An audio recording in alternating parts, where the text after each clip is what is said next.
Like Indiana's Alcohol and Tobacco Commission says it was all a mistake. The commission now says that letters sent to dozens of businesses finding them for selling CBD oil should never have been sent.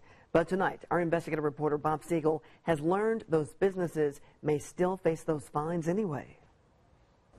I met this morning with the commissioner of the Alcohol and Tobacco Commission.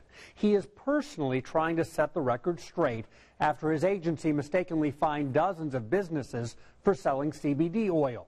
Despite the error, it turns out those stores aren't off the hook just yet.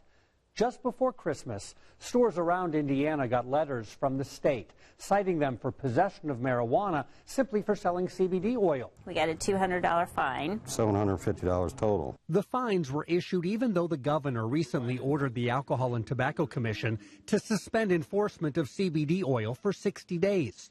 13 Investigate showed the agency violated the governor's order, and within just a few hours, the commission admitted it made a mistake involving stores all across the state. Myself and my staff made personal calls to all of those people. Commission Chairman David Cook says he's now telling business owners to disregard these letters. But he also says cases against 47 stores cited last year for selling CBD oil remain open.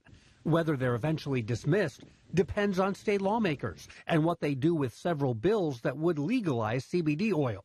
The way the General Assembly reacts to those bills is going to dictate how we go forward with enforcement. Also at stake, lots of CBD oil already seized by state excise police. Stores were told in these letters all that confiscated CBD oil will be forfeited and destroyed. But that could change if lawmakers legalize it. The commission chairman told me if that happens, he'd consider the law change to be retroactive. Cases would be dropped, and the state would return thousands of dollars in seized CBD, now stored as evidence.